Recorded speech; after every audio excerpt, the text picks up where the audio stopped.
seja mais uma vez muito bem-vindo a mais um episódio do Descafeinados, onde te convidamos sempre para uma xícara de fé com uma pitada de inconformidade. Lembrando sempre, você que nos acompanha pelo YouTube, que esse mesmo conteúdo você encontra na versão podcast nas principais plataformas e você que está ouvindo a gente pode nos ver através do YouTube, sempre nos canais aí Descafeinados, beleza? Seja muito bem-vindo.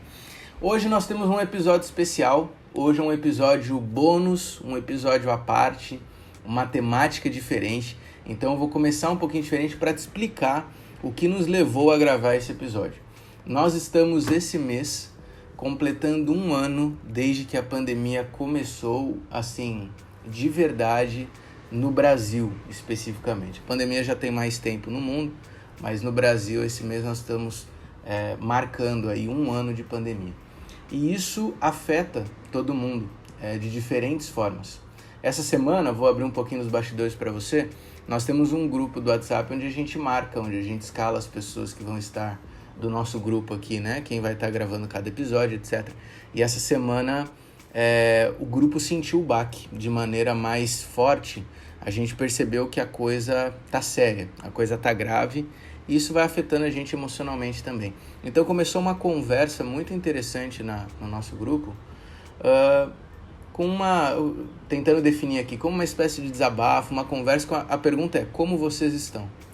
Então ali começaram a ser trocadas informações, sentimentos, como está vivendo essa pandemia, e a gente entendeu que talvez transmitir esse bate-papo, um pouquinho dele, esse desabafo, compartilhando o que está no nosso coração, pode ajudar não só a gente a passar por tudo isso, mas também a você, que talvez, pode ser que seu sentimento seja expresso aqui. E eu acho que quanto mais a gente compartilha, mais a gente consegue se ajudar a enfrentar um momento tão difícil e tão universal quanto esse momento que a gente está vivendo. A verdade é que, mais do que nunca, nesse momento, não importa as nossas diferenças, nós estamos no mesmo barco. Então a ideia aqui desse episódio especial é nós podermos compartilhar um pouquinho daquilo que está no nosso coração, para que você também possa, de alguma maneira, se identificar, compartilhar de alguma maneira aí também, e a gente possa se ajudar, se consolar e juntos buscarmos uma esperança. Por isso esse é um episódio bem diferente, mas que tem esse objetivo de compartilharmos como estamos vivendo essa pandemia que todo mundo já cansou, que todo mundo já não aguenta mais, mas que infelizmente a gente ainda não tem uma certeza de até quando ela vai durar. Esse é o objetivo desse episódio. Por isso eu vou fazer uma apresentação um pouco diferente aqui.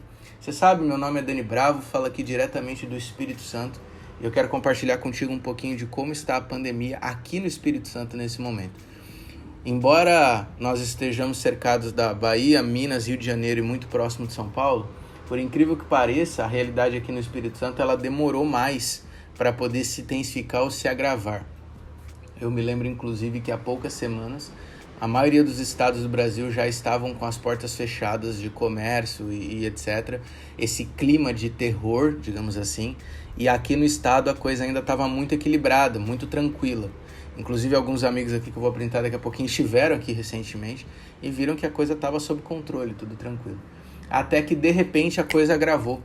Eu me lembro que na semana passada, no sábado à noite passada, eu fui ao hospital porque eu estava também com Covid. E fui fazer ali uma consulta para saber como é que estão as coisas, e depois eu ser atendido depois de muito tempo, porque tinha muita ambulância entrando, a médica comentou, ouvi ela falando com outro funcionário do hospital, que não tinha mais leito no hospital para colocar quem estava chegando na ambulância, tanto não tinha mais UTI quanto não tinha mais leito. Um hospital grande aqui da cidade. Então, quando eu saí da emergência, tinham 3 ambulâncias paradas com gente dentro, que ia ter que ficar esperando ali, porque simplesmente não tinha mais onde colocar. Então as coisas demoraram aqui mais, talvez, para gravar, mas nesse momento agravaram a ponto de que a gente está com tudo fechado. As lotações do hospital particular, dos particulares, aliás, já chegaram ao seu topo. O que ainda tem no SUS, e ainda assim a coisa continua se agravando. Então esse é o momento que a gente está vivendo aqui no Espírito Santo.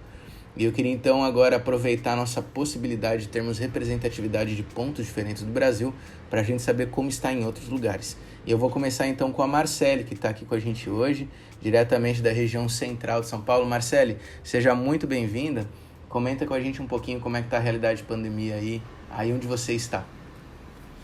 Oi, galera. Eu estou aqui em São Paulo, capital. A gente agora entrou aqui em São Paulo na fase roxa. Eu nem sabia que existia essa fase, na verdade, antes. Foi a primeira vez que a gente entrou nessa fase. Até então eu achava que a pior era a vermelha, que a gente tinha vivido o ano passado. E aí entrou na roxa, que realmente a roxa já é muito mais limitadora. Até coisas que estavam abertas, por exemplo, na fase vermelha, como casas de materiais de construção. Muita gente, inclusive, aproveitou, né, para reformar a casa, para fazer reparos em casa, até por estar dentro de casa, acho que começa a ficar mais evidentes os problemas, até para tornar o lugar um pouco mais, talvez, aprazível. Fecharam. Outra coisa também é que às vezes você podia ir num comércio buscar alguma coisa, principalmente comércio de serviços essenciais, né? Tipo um restaurante e tal. Não pode mais, agora é só pedido delivery mesmo. Tem também um toque de recolher às 8 horas da noite. O que para São Paulo eu nunca tinha visto acontecer na minha vida antes. Eu tenho 38, quase 39 já, e agora em abril. Anos e eu nunca tinha acompanhado algo assim. Não tem efeito punitivo, né? Se você for pego na rua, você não tem que pagar multa, não vai ser preso, nada, mas você é orientado e é questionado para onde você vai. O que você estava fazendo na rua naquele horário. E aí a gente também tá tendo um colapso da rede hospitalar. Todo dia a gente vê e escuta de alguém que não conseguiu vaga no hospital, UTI aguardando, gente sendo também atendida no chão. Eu já ouvi falar aqui em São Paulo, às vezes a gente acha que não, mas está acontecendo também. E a média de mortes em São Paulo está em quase 500 pessoas por dia. Eu estava até vendo ontem no jornal que o Brasil está ficando em torno de 2.600, 2.700 pessoas, às vezes um pouquinho mais. São Paulo tem contribuído para esse péssimo índice com quase 500 pessoas. Então a coisa aqui está bem, bem complicada, mas ao mesmo tempo que está muito tensa, ainda tem gente questionando o tempo todo o lockdown. Tem gente burlando, inclusive, né? Burlando, fazendo passeatas. A gente entende que também tem toda essa questão econômica, né? De gente que realmente tem empresários, pequenos empresários principalmente, que estão quebrando. Tem pessoas passando fome. Aumentou muito a criminalidade também. Eu até fiquei impressionada. Essa semana, no grupo do meu prédio, mandaram um vídeo da ruazinha em frente à minha casa. É uma ruazinha, eu moro numa avenida muito movimentada. E é uma ruazinha que ela é travessa da avenida. Mandaram um vídeo de um casal chegando numa casa, de boa, durante o dia, assim, tipo, meio-dia. Chegando pra almoçar, que eles estavam com coisas, travessas e tudo. Quando eles entram na casa, para um carro, descem 2 caras com arma e vão abordar e entram, e aí falaram que eles limparam a casa inteira, levaram tudo. E não estou falando de um bairro nobre, muito pelo contrário. Então a gente vê que tem aumentado mesmo a criminalidade, as pessoas estão com medo por diversos motivos. Então a situação por aqui ela está bem tensa em todos os aspectos. O curioso do estado de São Paulo é que ele, de certa forma, ele junto com o Rio de Janeiro, rege o que vai acontecer no Brasil, né? Aqui mesmo eu comentei a situação no Espírito Santo e muito, principalmente no ano passado, as medidas que eram tomadas aqui era muito mais reflexo até do que São Paulo decidia do que necessariamente o que estava acontecendo aqui, né? Então, realmente, essa situação de São Paulo acaba dando um norte, é isso que você descreveu, Marcele, do que está no Brasil inteiro, né? Sim. Acaba sendo uma descrição. Até uma coisa só rapidinho que eu queria comentar, que eu, por exemplo, fazia um tempo que eu não ia ao mercado. Sexta-feira eu precisei ir fazer uma compra, né? Já fiz uma compra para não precisar voltar tão cedo. E eu fiquei assustada com a falta de itens básicos, assim. Eu vou dar um exemplo. Por exemplo, óleo, né? Normalmente, em qualquer mercado você encontra óleo de girassol, óleo de milho, óleo de canola. Não tinha, só tinha óleo de soja. Eu falei, e é um mercado grande. Eu falei, como assim não tem? Ele falou, não tem. Não tem, só tem óleo de soja. Então eu percebi muitos itens que estão faltando. E eu estou falando, como você disse, da maior metrópole do Brasil, né? Exatamente. Aqui também o óleo tá limitado por pessoa no mercado há algum tempo, tá lá, só pode pegar no máximo tanto. Então. Mas vamos ver outra região do Brasil então. Hoje temos também novamente aqui com a gente o casal Léo e Laís Lins. Sejam muito bem-vindos, vocês estão aí, eu não sei se dá para chamar interior da Bahia, mas estão aí na região aí da Bahia. E queria que vocês comentassem com a gente como estão as coisas, tanto na cidade de vocês, quanto no estado em si. Então, vou começar falando do estado. A Bahia é um caso, eu diria, não à parte, mas eu acho que o Nordeste, por toda a questão política que a gente está vivendo e tal, já automaticamente reage de maneira mais enérgica, digamos assim, ao governo da federação, e como o Brasil, de maneira geral, não tem criado, ou não criou, né, pelo menos nos últimos meses, caminhos de combate real à pandemia, o Nordeste o fez e a Bahia o fez, né? Então aqui, desde sempre, tudo que a Marcela falou de São Paulo já acontece na Bahia desde o ano passado, né? Toque de recolher, cidades fechadas. As aulas aqui nunca voltaram. Pararam dia 18 de março do ano passado e nunca voltaram presencial, e não há previsão de retorno, né? O governador ele realmente tem quebrado, assim, tomado uma queda de braço gigante com o comércio, com empresários, uma pressão muito grande, chorou na televisão. Não importa aqui os motivos, se político ou não, se real, se verdadeiro, não posso julgar o coração dele, mas o que eu sei, e de fato, é que a pressão é gigantesca, né? E ele tem segurado essa pressão aqui nos ombros para manter um estado fechado. Imagina, está falando da Bahia, praias fechadas, a gente está falando de um turismo que não está acontecendo, mas que houve uma frouxidão aí no final do ano, sobretudo nas festas ali. Eu, particularmente mesmo, fui fazer um casamento em Porto Seguro, né? Região conhecida de todos, e fiquei assustado, porque estava em dezembro 75%, 80% ali de atividades normais acontecendo, muita gente, e era visível que isso ia ser cobrado depois, né? Então houve novamente um crescimento dos casos, problemas, etc., mesmo tendo um controle rigoroso durante todo esse ano, né? Mas agora voltou à tona, e a pressão agora novamente é maior. As coisas estão... A gente está vivendo uma toque de recolher que começa às 5 da tarde, não é às 8, né? Então 5 da tarde fecha tudo e não pode sair na rua, né? Até 5 da manhã, né? A não ser por motivo justo e etc e tal. Enfim, é mais ou menos essa a realidade aí da Bahia em geral, né? Acho que a Laís pode falar um pouquinho mais da nossa situação aqui na cidade, onde a gente vive, que é bem mais cômodo, né, amor? Exato. Em Cachoeira, vou falar com propriedade porque eu tenho saído, né, e visitado a cidade para resolver questões mais urgentes. Ô, Laís, só para localizar, desculpa te interromper, só para localizar, você falou a cidade exatamente que vocês estão, que você vai falar agora é? Cachoeira de São Félix, Bahia. Beleza. Fica no Recôncavo da Baiano. Bahia. Show, isso aí. E aí, em Cachoeira, o que aconteceu? Por mais que o governo, né, tomasse as providências, orientasse, estivesse aí com todo uma frente de trabalho para conter o vírus, no início, né, há um ano atrás, a gente ia à cidade e a cidade estava parecendo um formigueiro de tanta gente. E eu voltava para casa e pensava assim, cara, ninguém tá seguindo as regras. Tá todo mundo na rua, a gente ia de máscara e as pessoas se batiam em mim, eu ficava morrendo de medo. E assim, não estavam seguindo, por mais que existissem as regras, elas não estavam sendo seguidas como deveria. O que foi bem curioso, porque semana passada, né, eu estive em Cachoeira e Cachoeira estava deserta. Às 2 da tarde não tinha ninguém na rua. E foi a primeira vez que eu desci e realmente parecia que a cidade estava em lockdown, entende?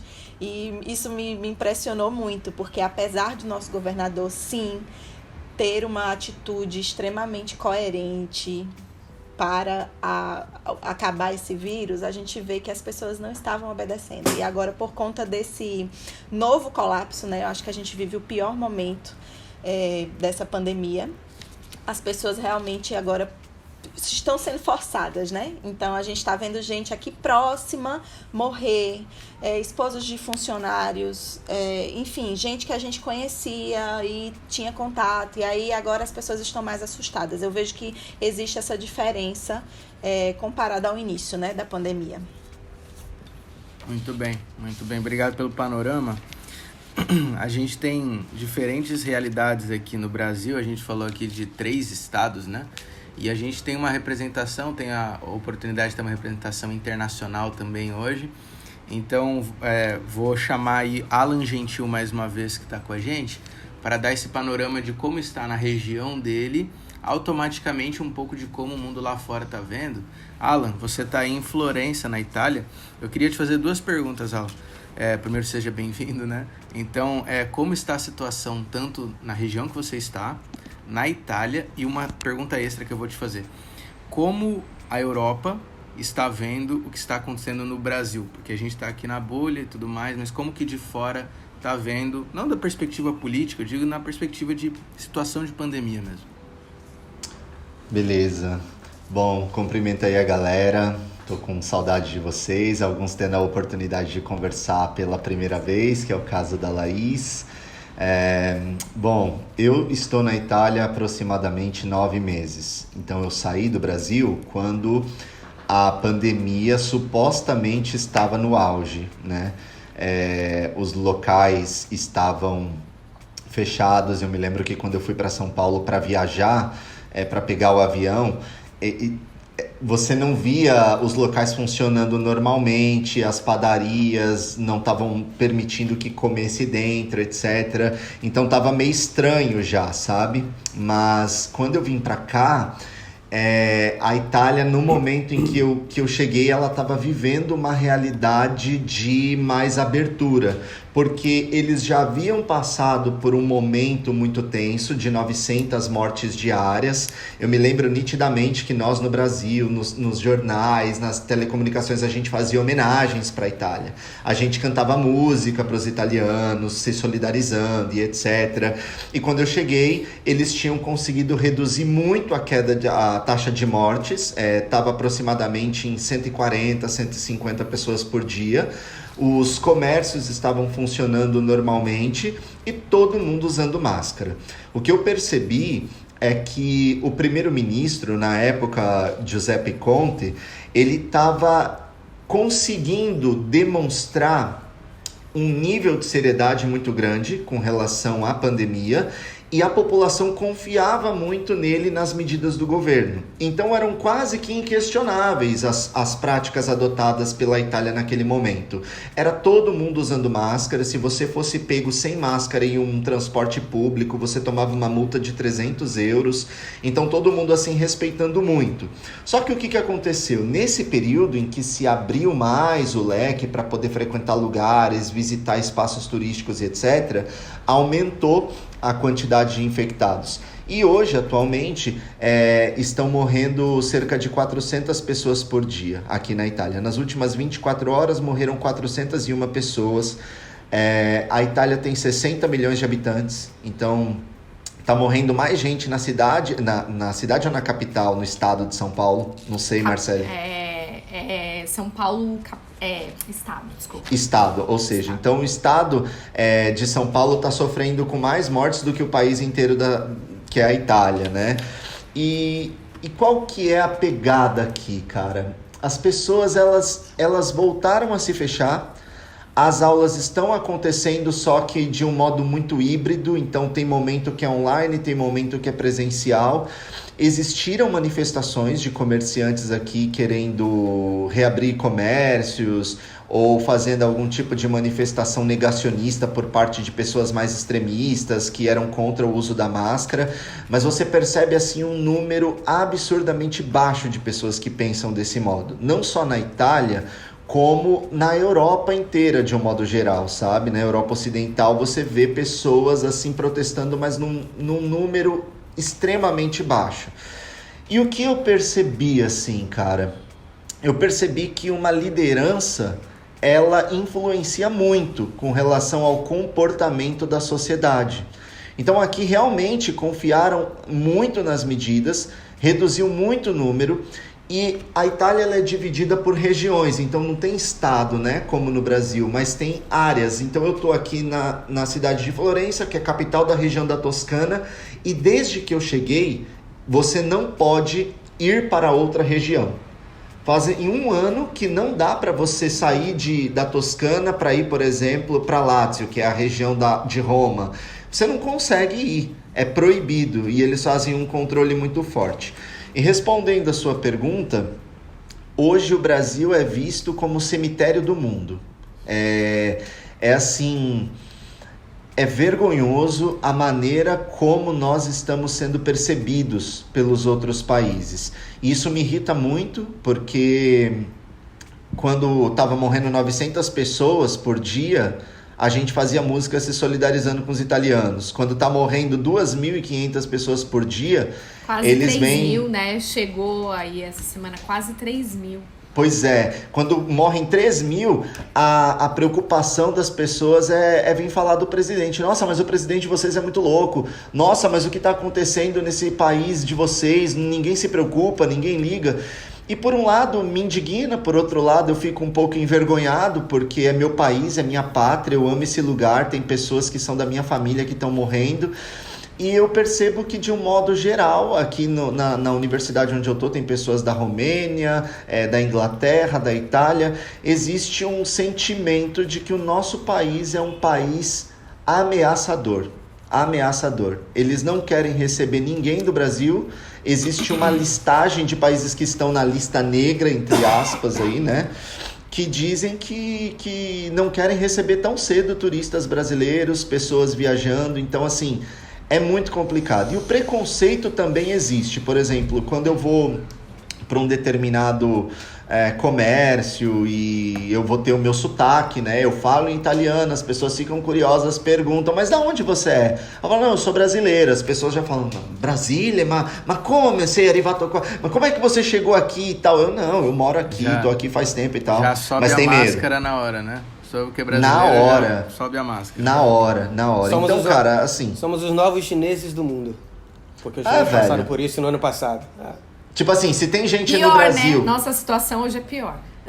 Se tem gente no Brasil que tem preconceito com chinês, que fala vírus da China, hoje já tem aqui gente que fala o vírus do Brasil por causa da variação, entendeu?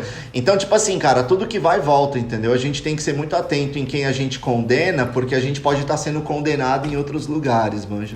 Eu li recentemente uma notícia falando justamente desse negacionismo que acontece no Brasil de fato, infelizmente, e até diplomaticamente falando, a representação brasileira da ONU hoje é muito mais negacionista do que qualquer outra coisa. E o artigo era de alguém que trabalha na ONU, diplomata. Eu gosto muito dessa área, eu dou aula de assistência humanitária aqui na faculdade.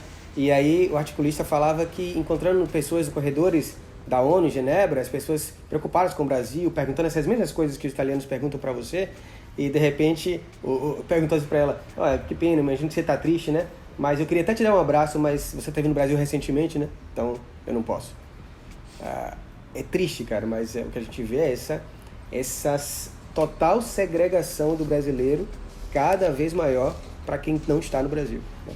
Aqui também tem toque de recolher, fazem praticamente 10, 11 meses que você não pode ficar até mais de 10 horas. Eles proibiram a venda de bebidas alcoólicas a partir das 4 horas da tarde de sexta-feira por todo o final de semana, para evitar possíveis incentivos a aglomerações, a reuniões familiares e tudo mais.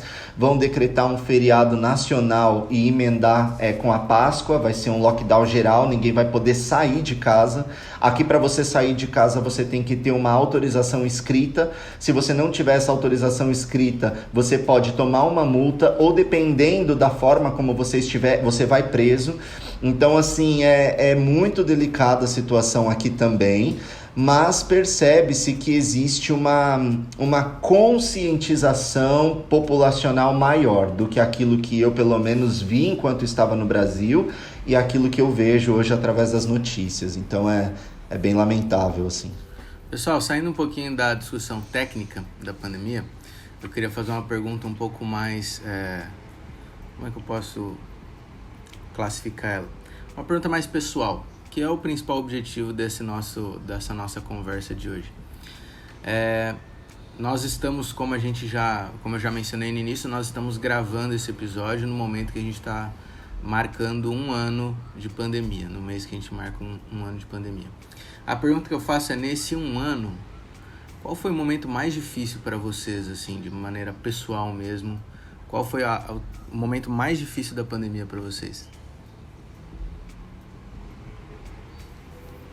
Bom, vou falar então. Eu acho que eu tive alguns momentos que foram complexos, mas eu acho que o momento que eu me senti mais exausta com toda essa situação, acho que foi essa semana, eu até comentei no grupo, porque até a Laís, né, comentou, começa a pandemia, você vai ouvindo de pessoas doentes, pessoas mortas, né, morrendo e tal, e aí isso vai se aproximando de você, né? Vai se aproximando, já não é mais um desconhecido, já é o pai da sua amiga, mãe da outra amiga, é o irmão, né? Então, e aí isso tudo vai pesando muito, vai dificultando. Graças a Deus, na minha família tem pessoas que pegaram, mas ninguém agravou de precisar ir no hospital e tudo. Mas eu tenho pessoas próximas a mim que passaram por isso. Inclusive, no último domingo passado, eu fui... meio que socorreu uma amiga que perdeu a mãe o ano passado para Covid, que o pai agora está internado e essa semana entrou na UTI. E ela me ligou, assim, apavorada, porque o pai queria sair do hospital e a oxigenação estava baixa e ela não sabia o que fazer. E eu falei, cara, eu vou pra lá. As pessoas também falaram, imagina, você não tinha que ter ido. Eu falei, cara, eu não consigo nem pensar, sabe? Eu vou lá, é o que ela tá precisando. Se eu tiver que morrer por causa disso, pra mim também tá tudo certo, sabe? Tá tudo certo. Mas assim, a gente vê o desespero, né, das pessoas. É muito triste. Eu tenho uma amiga que recentemente, quando deu todo o caos na Amazônia, ela tava lá no Amazonas, foi pra passar Natal com a família, ela pegou a Covid e ela tava numa cidade próxima de Manaus.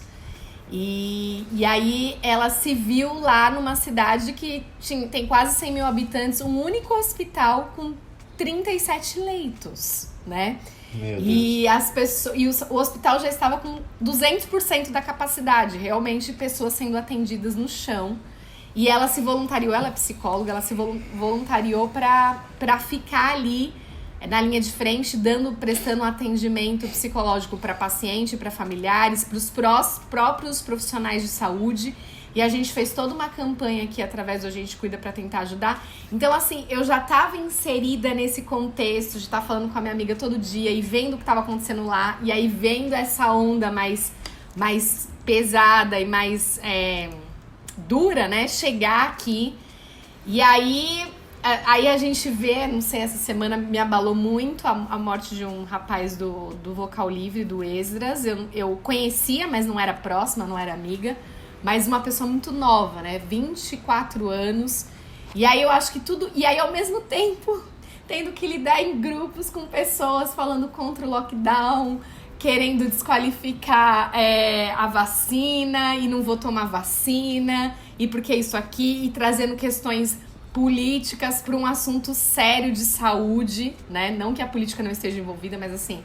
E aí tudo isso, eu falei, meu Deus, sabe o que vai acontecer, onde a gente vai parar? E aí eu me vi assim, chorando compulsivamente por me sentir desesperada. Ao mesmo tempo, incompetente por não estar conseguindo atender e ajudar as pessoas, tantas pessoas que estão precisando.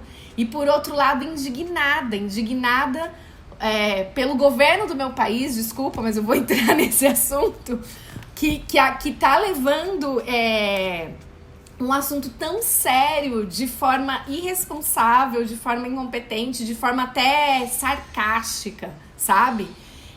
E ao mesmo tempo influenciando um monte de pessoas. E aí que tá, as pessoas falam tanto das pessoas que não têm estudo, querem criticar e tal, mas hoje o que eu vejo é que o negacionismo, ele tá vindo muito de pessoas que têm, sabe, que tiveram oportunidade de estudar, são pessoas que têm uma capacidade intelectual muito privilegiada para entender o momento que a gente... E essas pessoas estão negando, e assim, eu acho isso surreal, assim, eu não consigo entender, isso me traz uma indignação muito grande. Então foi um misto, sabe? Um misto de sensações.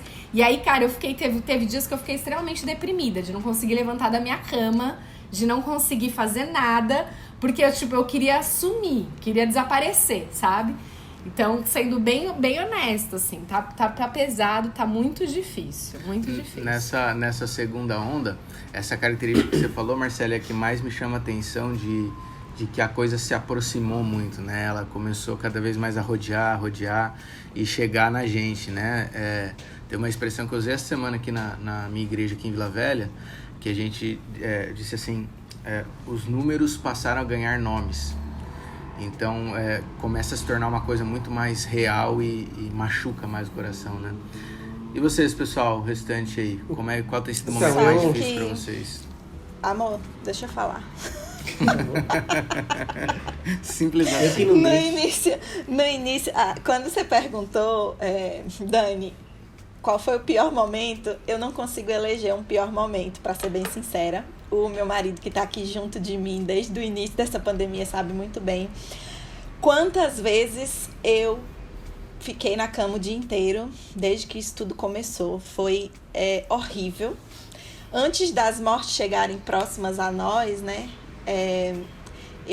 a gente entrou nesse momento de pandemia e eu achei que eu ia superar super bem, né? Eu já tinha viajado, a gente vive uma vida nômade, então a gente tá meio que acostumado a mudanças do zero, né? E eu achava, dentro da minha ilusão, que, não, para os outros vai ser difícil, mas para mim, nossa, eu sou muito acostumada com mudança, eu vou conseguir me adaptar, é só mais uma mudança. Na minha cabeça iludida, né? E aí que não. O meu primeiro surto foi com a escola dos meninos. Eu sou pedagoga e aí eu tenho uma visão muito liberal da educação. E as escolas pareciam que não tinha acontecido nada, parecia que queria fingir que nada estava acontecendo e continuava ali na ânsia por produção, e aquilo me matou, me estressei sobremaneira.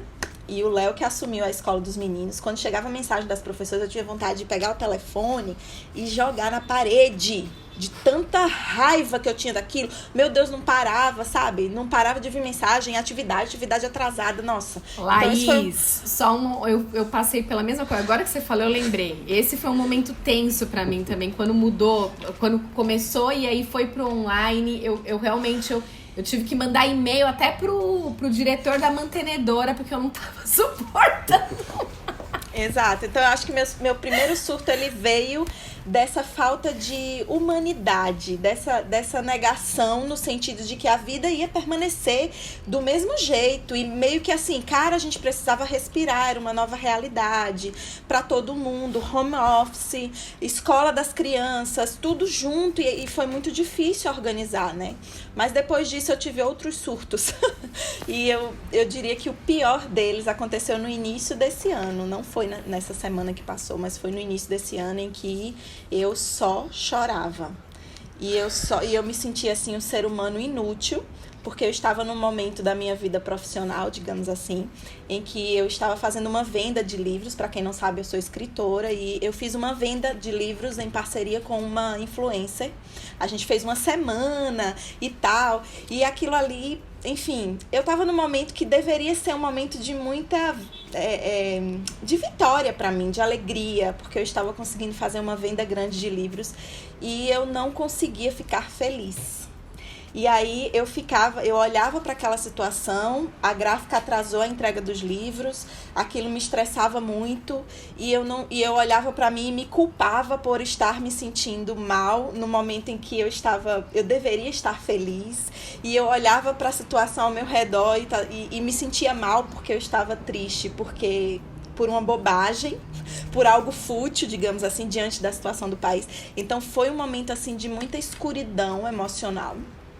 E que, enfim, né, depois disso eu consegui ali, junto com a minha família, que, meu Deus, são maravilhosos, passar por esse momento mais difícil, porém não fica fácil. passou por aquele momento, mas não fica fácil. E aí cada semana é um baque. Cada dia é uma notícia terrível. E eu represento aqui todos os alienados, porque eu prefiro não ver essas coisas, porque cada vez que eu vejo uma notícia, cada vez que eu vejo uma frase que foi dita pelo nosso líder político, cada vez isso me coloca para baixo, entende? É terrível, porque parece que para todos os lados a gente não vê esperança.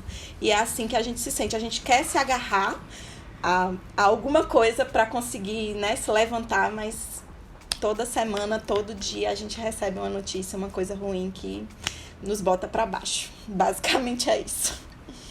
Então, eu faço parte dessa família, né?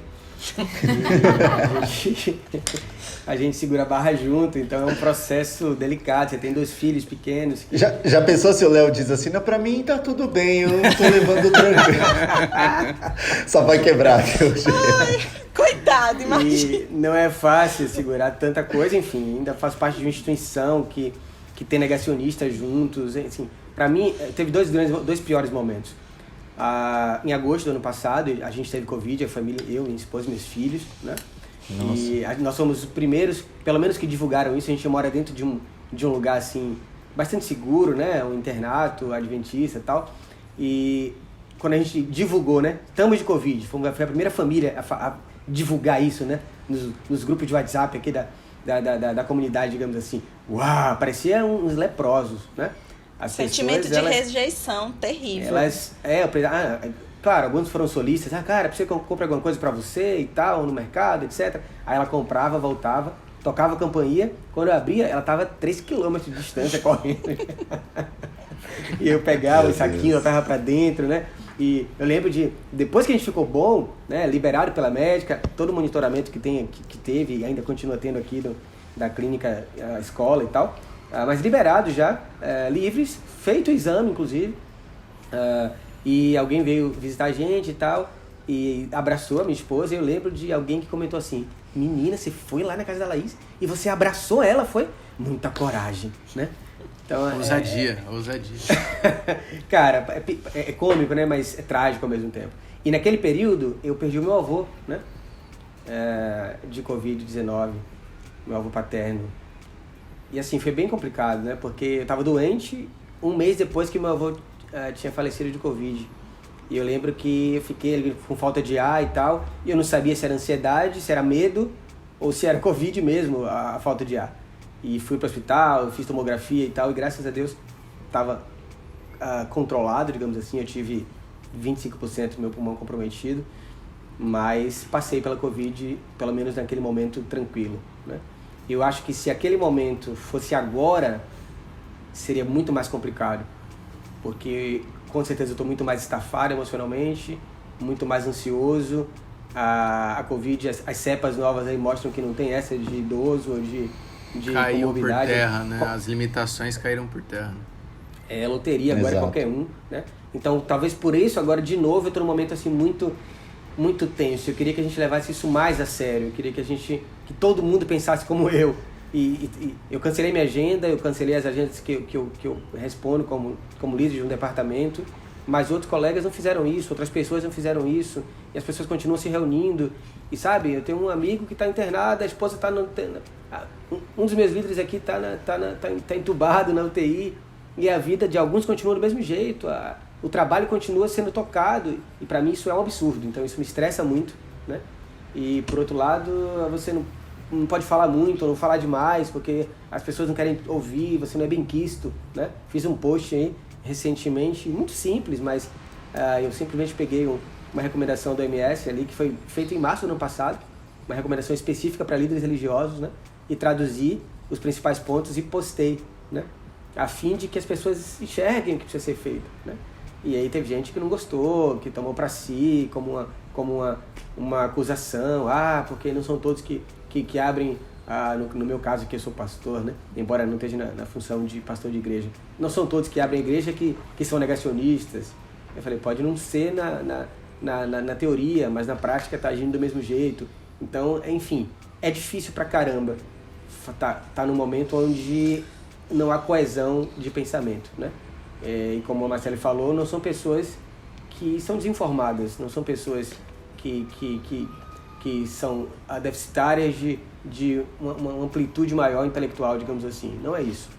Eu acho, mundo, cara. Do ponto de vista técnico, desculpa dar demais minha opinião aqui, mas eu acho que esse é o principal problema, sabia? A minha visão aí do negócio. Tem gente que defende uma coisa mais restrita, eu sei que é muito polêmico esse assunto, tem gente que defende uma coisa mais aberta, quer dizer, dos dois lados a gente vai ter prejuízos, né? De um lado a gente vai ter prejuízo à saúde, do outro lado vai ter prejuízo à economia, então essa discussão, essa balança é difícil de você colocar, né? Quando você põe na prática. Mas eu acho que o pior de tudo, essa é a minha opinião pelo menos, o pior de tudo é não termos um norte só. O pior de tudo é cada um puxar para um lado. Eu acho que porque se os dois lados têm um lado bom e um lado ruim, quando a gente não faz nenhum nem outro, faz os dois mal feitos, a gente só tem o lado ruim dos dois. Então hoje a gente tem um problema econômico e um problema de saúde. Ou seja, a gente só tá com a parte ruim de tudo, né? Então o não ter uma direção só, acho que a indefinição, né, me parece a pior parte de tudo, tecnicamente falando, pelo menos a minha perspectiva. Eu diria que essa junção para mim que mistura aí presunção religiosa com negacionismo intelectual e um pragmatismo financista exagerado é a grande bomba que a gente tem, e inclui tudo, né? Inclui todas as pessoas, e isso me afeta de uma maneira assim bem complicada, que eu tô tentando lidar, né? Eu tenho que fazer terapia igual a minha mulher. Me ajudem, me indiquem um psiquiatra, um psicólogo, por favor. Tá? Eu posso indicar, porque eu só tô fazendo, porque senão a gente pira. Eu achei que você ia se indicar, ô Marcelo. É que eu não sou psicóloga, né, Jana? Se eu fosse, eu me indicaria. Mas eu posso se poderia, quiser trocar ideia. Ajuda.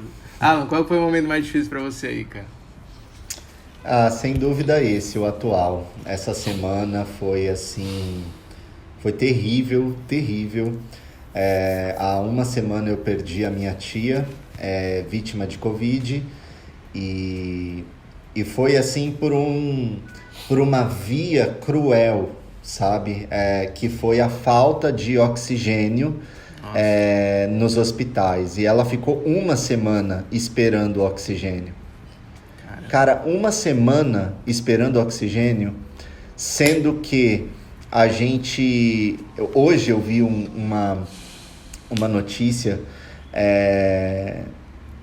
falando que no ano passado haviam avisado ao governo que faltaria esses kits básicos para tratamento de pacientes com Covid, e isso foi notificado, reavisado, e naquele momento, por causa da alta do dólar, por causa de uma série de outros fatores que a gente nem tem completo acesso, simplesmente não foi comprado, não foi adquirido. E aí eu olho para minha tia, esperando uma semana oxigênio e morrendo por asfixia, é muito duro, sabe? É muito difícil.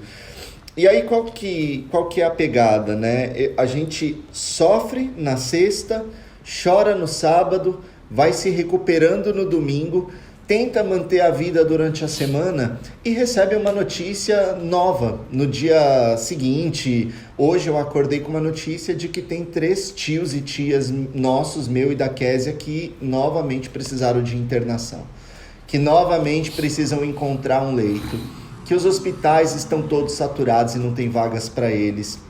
Então, tipo assim, cara, quem é rico tem até chance, mano. Tem até chance, entendeu? Eu sei que rico também morre dessa doença, mas ele ainda tem uma chance. Quem é pobre, velho, fica assim, sabe? Ao Deus dará, velho. Fica no milagre do milagre. Porque essa correria de conseguir um leito, de conseguir um quarto, de conseguir um oxigênio, não é assim, sabe? Estralou os dedos e cai. Você tem que ter contato, você tem que ligar. Eu tô falando isso porque a filha da minha tia era diretora de um hospital em Goiás e não conseguiu, entendeu? Não tinha nenhuma alternativa. Não é nem porque ela não tinha contatos, né? Que não tinha os contatos certos, é porque realmente não tinha, e não tinha pra ela e pra ninguém. Aí o que aconteceu? Depois de uma semana, transferiram ela de Goiás para Brasília. Chegou em Brasília, morreu. E aí eu tenho outro lado de uma família que é pobre, que não tem contato nenhuma, entendeu? O que resta para essas pessoas? Tipo, não resta nada. Não resta nada. E aí, essa semana foi muito difícil, porque eu perdi essa tia, mas outros 3 da minha família com coronavírus, outros 2 indo para intubação.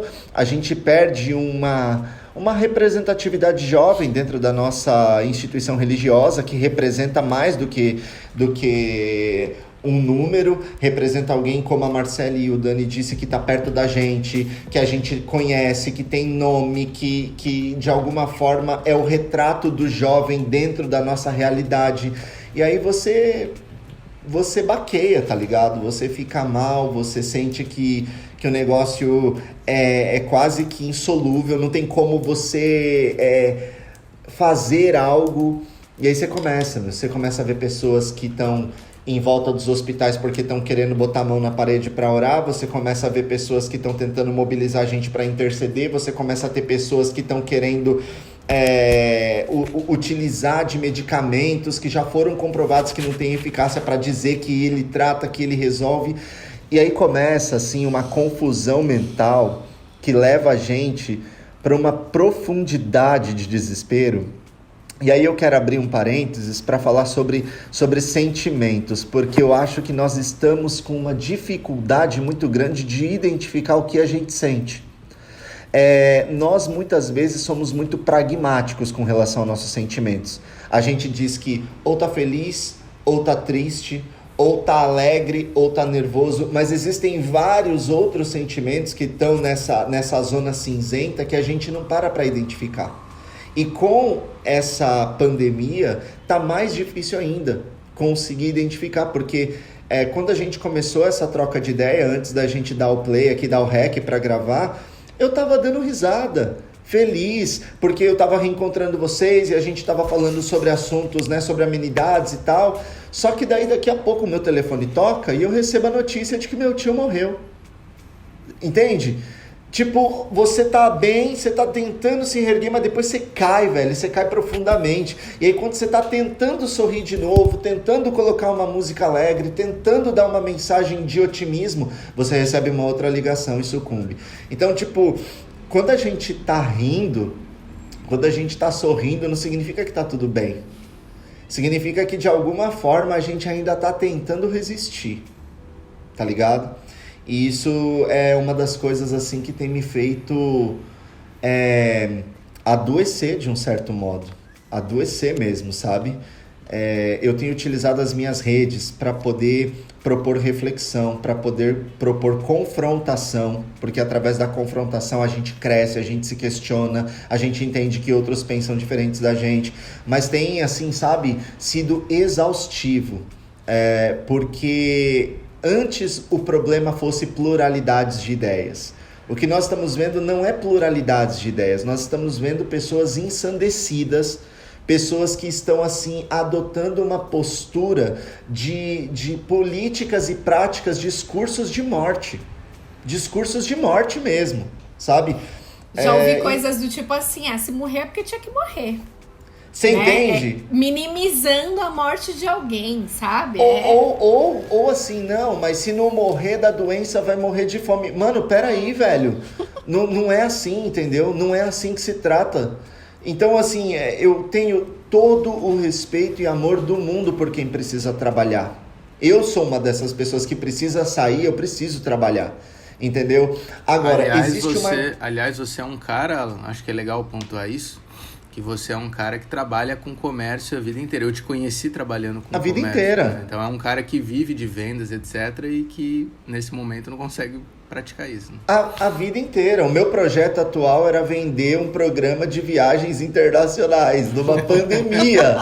Entende? E cara... Eu tentei ajudar, né? Tá difícil.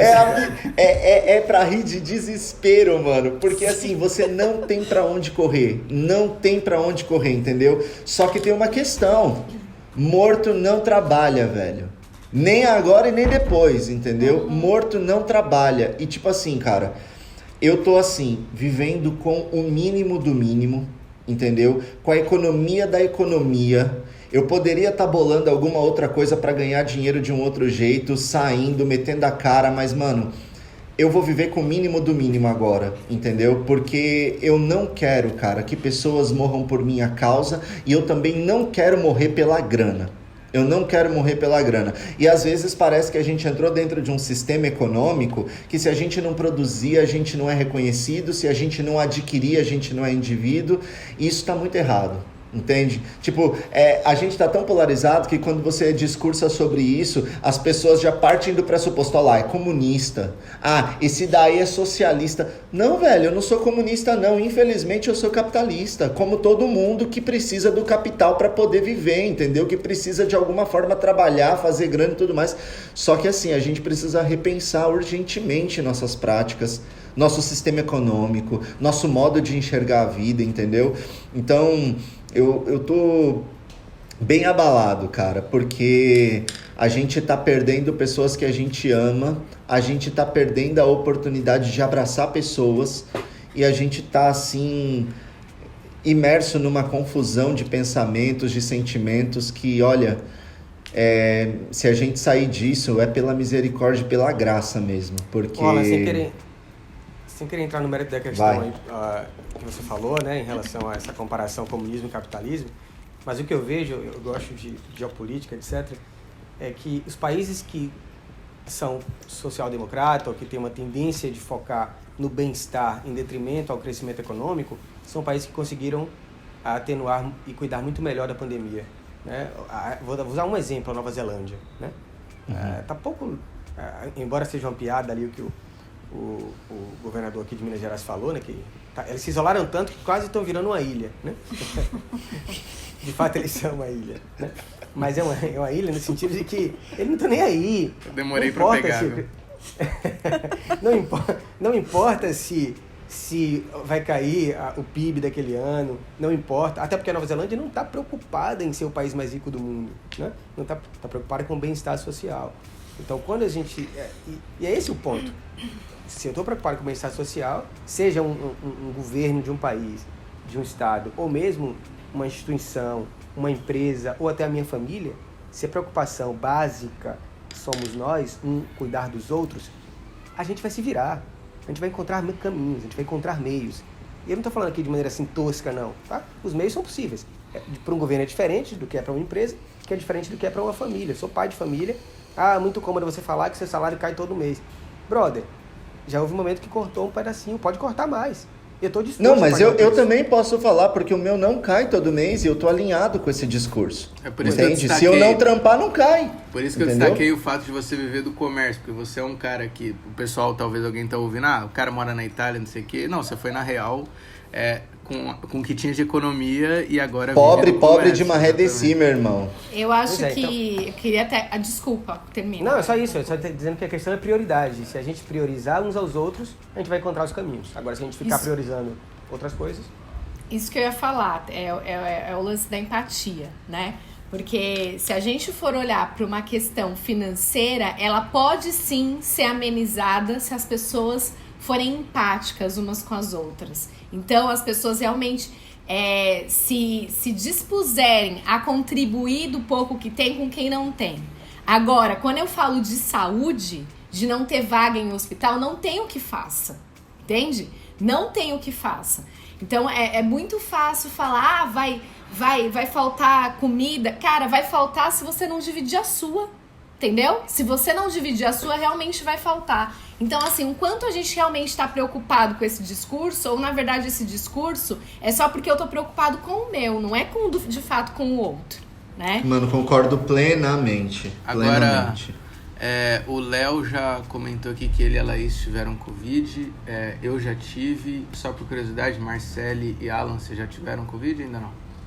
Que eu saiba, não. Também, que eu saiba, não. Até essa semana, como eu estive domingo no hospital com essa minha amiga, né? E ela esteve em contato com o pai e ela esteve comigo domingo. Terça ela me mandou mensagem: Mai, eu tô com todos os sintomas de Covid. Fica atenta. Mas, e ela inclusive tá mesmo. Eu, aparentemente, não estou. Se estou assintomática. Aqui na faculdade teve um surto.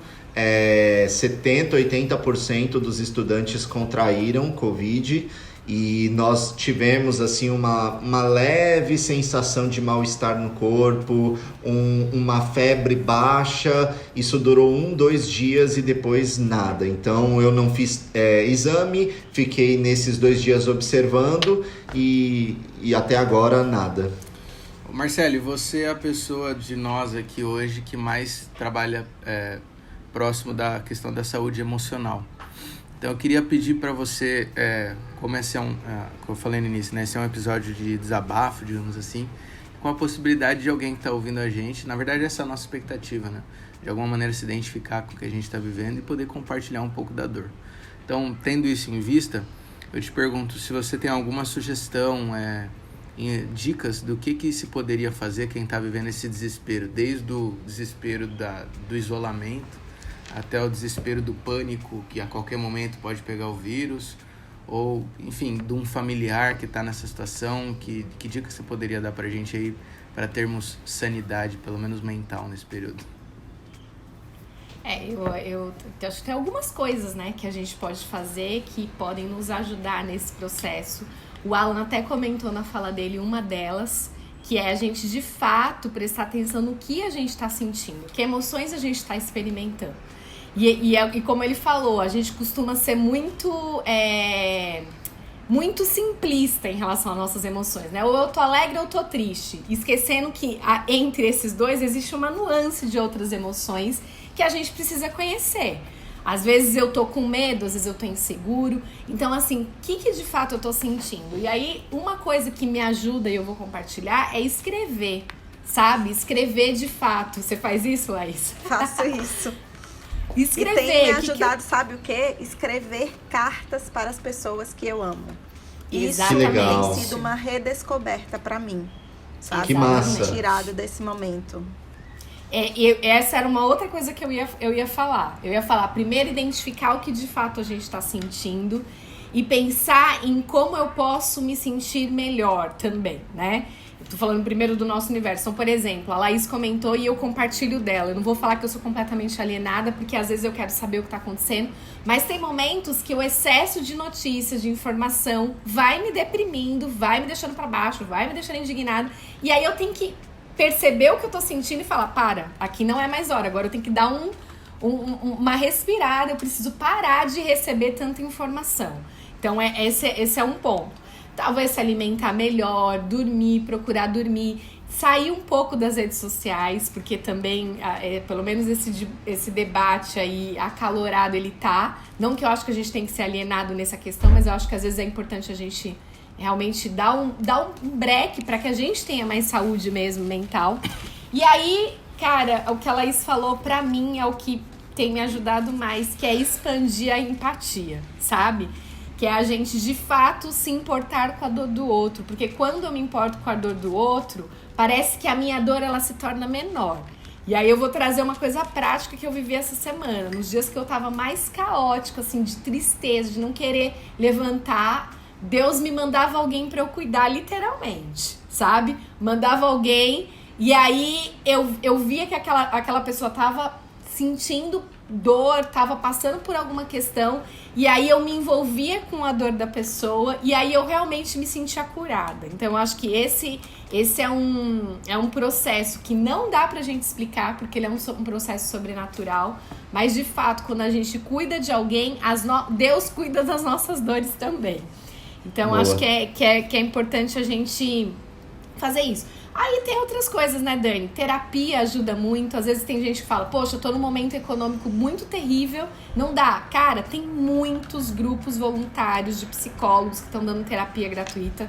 Se alguém que tá ouvindo quiser, a gente tem um grupo aqui com a Gente Cuida, que a gente tá tocando também de terapia gratuita. São sessões emergenciais, mas pode ajudar. Conversar de fato com alguém. Eu acho que assim, o fato da gente estar isolado não significa que a gente precisa estar solitários, né? Então a gente pode realmente pegar um telefone, ligar para um amigo, mandar uma mensagem, procurar, e até eu percebo muito isso comigo, não sei se vocês percebem, quanto mais eu me isolo, mais eu quero me isolar. E aí a gente acaba ficando completamente desamparado, porque as relações são uma das maneiras pelas quais Deus cuida de nós. Então é importante a gente cuidar dos outros nas relações, ainda que elas nesse momento sejam virtuais ou via telefone, e também se permitir ser cuidado, sabe? Às vezes a gente não quer dar trabalho pro outro, mas às vezes eu tô precisando tanto ser cuidado emocionalmente, às vezes financeiramente. Olha, eu tô com uma dificuldade aqui, não tô conseguindo pagar essa conta. Será que você pode me ajudar? E eu garanto que vai ser um privilégio para a pessoa poder participar e se envolver na sua dor, na sua questão. Então, acho que são algumas dicas dessas, Dani. Muito obrigado, Marcele. A gente está caminhando já para o final do nosso episódio, o tempo já avançando. Eu acho que espero que tenha sido, acho que para nós aqui foi bom compartilhar um pouquinho, né? Foi meio que um descarrego. Ô Dani, só uma coisinha assim, que eu queria falar, que eu esqueci, que é fundamental, cara, é Deus, né? A gente se apegar a Deus em oração, é ouvir músicas que tragam paz ao nosso coração, porque é só Ele mesmo para trazer o conforto que a gente precisa e o alívio total que a gente precisa, a paz que excede o entendimento nesse momento. Eu queria, na verdade, terminar justamente com esse ponto, Marcele. Vocês falaram um pouquinho do momento mais difícil da pandemia para vocês. E o meu momento mais difícil, veja, aqui na minha casa, meus familiares próximos todos já pegaram Covid. Eu já peguei, minha esposa, meu filho de 1 ano e meio pegou Covid também. Graças a Deus, todo mundo passou muito bem. Meus pais pegaram Covid, meu irmão pegaram Covid. A gente tinha muita preocupação com meu pai porque ele tinha outras comorbidades e graças a Deus passou muito bem. O momento mais difícil foi quando os meus sogros pegaram Covid. Tanto os pais da minha esposa, tanto meu sogro quanto minha sogra pegaram Covid. O meu sogro já tinha idade bem mais avançada e ele acabou sofrendo mais com a Covid. Foi internado logo que os sintomas apareceram. A coisa foi piorando até que veio o dia que ele faleceu por Covid também. Pra gente foi muito duro isso. Então, na verdade, foi a primeira vez que eu perdi alguém próximo. Alguém assim, que vivenciei isso, né? E quem já passou pela perda de um parente próximo já percebeu que a Covid, ela judia muito, não só a doença em si, mas o processo dela é muito judiado. Por exemplo, os meus sogros moravam em São Paulo, né? Minha sogra mora em São Paulo ainda. Então, a gente está aqui no Espírito Santo e nos dias então que meu sogro estava internado, minha sogra estava sozinha em casa, sem conseguir saber o que está acontecendo direito com o marido dela, sem ter ninguém para conversar, porque ela também estava com Covid, então não podia encontrar ninguém, não podia abraçar ninguém. Então, passando por esse momento de desespero é a palavra, né? Absolutamente sozinha. E a gente daqui também desesperado, sem conseguir fazer nada para ajudar ela, ao mesmo tempo que a gente também estava desesperado, minha esposa principalmente. Então, o processo da Covid judia muito.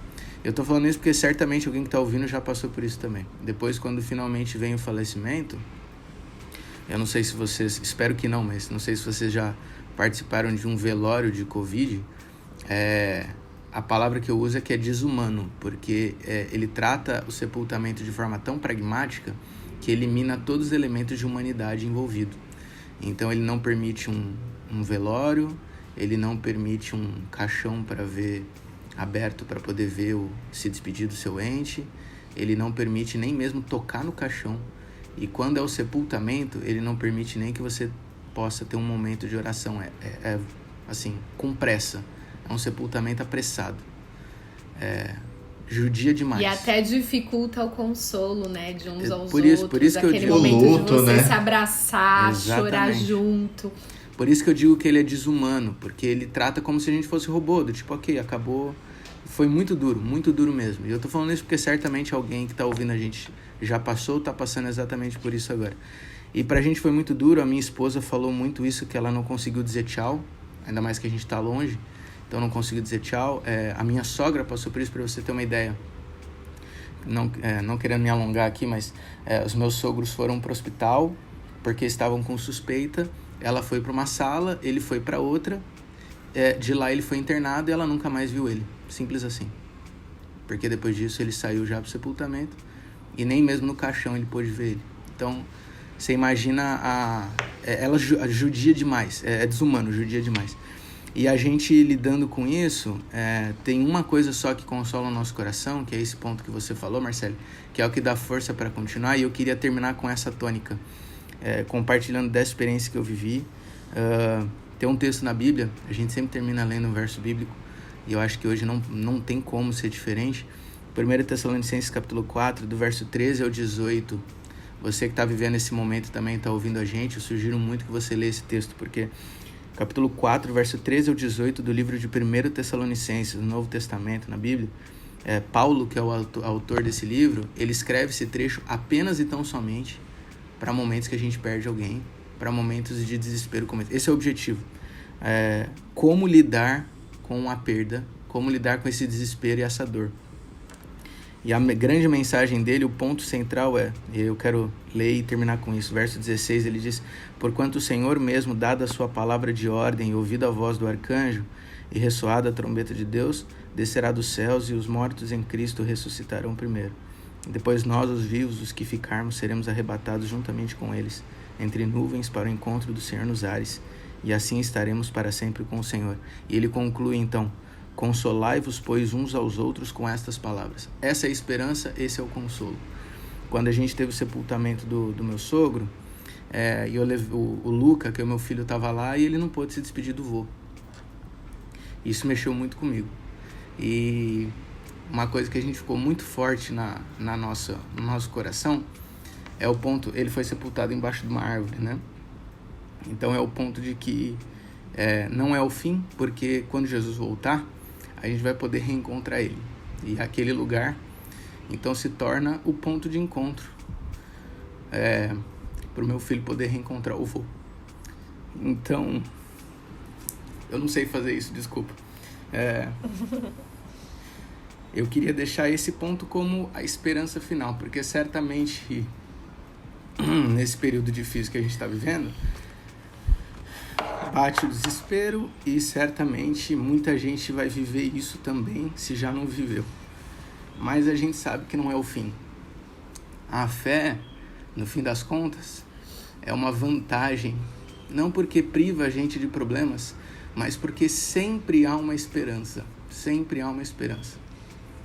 Você que está ouvindo a gente, você que está acompanhando a gente, que você possa se pegar nessa esperança também, que você possa viver o privilégio de ter a fé e saber que Jesus vai voltar.